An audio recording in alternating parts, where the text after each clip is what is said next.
Hi అండి, welcome back to one more mini blog.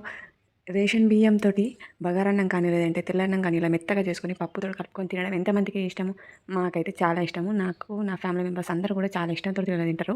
మునక్కాయ పప్పు బగారన్నము రేషన్ బియ్యంతో చేశాను. టేస్ట్ అయితే చాలా చాలా బాగుంది. నేనైతే మునక్కాయ పప్పు ఇట్లా చేస్తానండి, సింపుల్గా పప్పు ఉడకబెట్టేసి అందులో వేడి వాటర్ వేస్తాను, ఉప్పు కారం పసుపు వేసేసి ఎల్లిపాయ జీలకర్ర దంచి వేస్తాను తాలింపులో. తర్వాత మునక్కాయలు ఉడికిన తర్వాత దానిలో కొద్దిగా ధనియాల పొడి అండ్ చివరన సన్నగా తరిగిన కొత్తిమీర వేసి మూత పెట్టేశాను. తర్వాత దీనికి బగారా రైస్ ఎలా చేశానంటే, కొద్దిగా ఆయిల్ వేసి అందులో 2 పచ్చిమిరపకాయలు, సాజీరా, దాల్చిన చెక్క, 2 లవంగాలు, 2 ఇలాచీలు వేసి కొద్దిగా అల్లం వెల్లుల్లి పేస్ట్ వేసి 1/4 గరం మసాలా వేసి బియ్యానికి సరిపడా నీటిని ఎసరుగా ఉంచాను. అది మరిగిన తర్వాత 1 స్పూన్ సాల్ట్ వేసి బాగా కలిపి ఆ తర్వాత నానబెట్టిన బియ్యాన్ని ఇందులో వేశాను.